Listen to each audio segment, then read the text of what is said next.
Here we have not tried to glorify or agree with all the points mentioned in the document.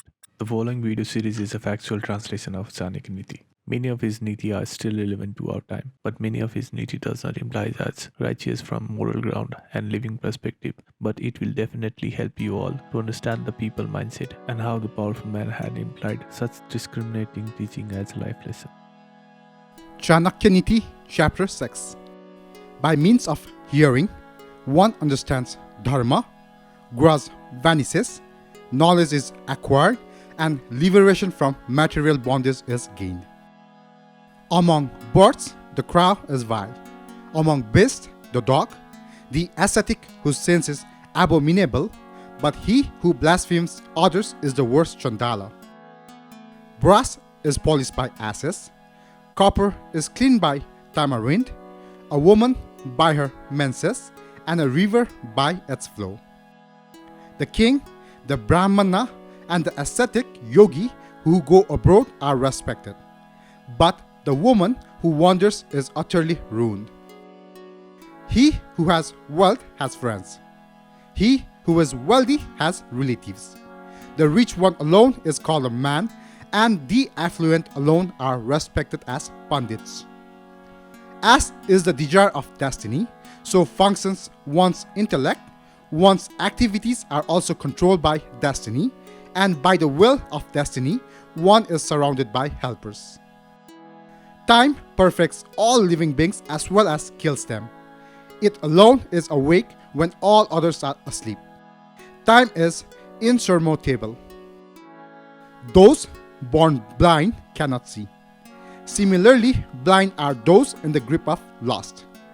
Proud men have no perception of evil, and those bent on acquiring riches see no sin in their actions. The spirit soul goes through his own course of karma, and he himself suffers the good and bad results thereby occurred. By his own action, he entangles himself in samsara, and by his own efforts, he extricates himself. The king is obliged to accept the sins of his subjects. The priest suffers for those of the king. A husband suffers for those of his wife, and the guru or teacher suffers for those of his pupils. A father who is chronic debtor, an adulterous mother, a beautiful wife, and an unlearned son are enemies in one's own home. Keep them happy. Man by means of a gift, an obstinate man with folded hands in salutation, a fool by humoring him, and a learned man by truthful words. It is better to be without a kingdom than to rule over a petty one. Better to be without a friend than to befriend a rascal. Better to be without a disciple than to have a stupid one. And better to be without a wife than to have a bad one. How can people be happy in a petty kingdom? What peace can we expect from a rascal friend? What happiness can we have at home in the company of a bad wife? How can renown be gained by instructing an unworthy disciple? Learn one thing from a lion, one from a crane, 4 from a hen, 5 from a crow, 6 from a dog, and 3 from a donkey. The one excellent thing that can be learned from a lion is that whatever a man intends doing should be done by him with a wholehearted and effort. The wise man should restrain his senses like the crane and accomplish his purpose with due knowledge of his place, time, and ability.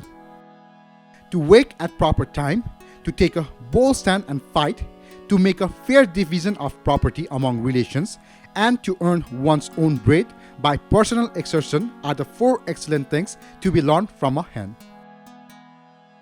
Union in privacy with one's wife, boldness, storing away useful items, watchfulness, and not easily trusting others, these 5 things are to be learned from a crow.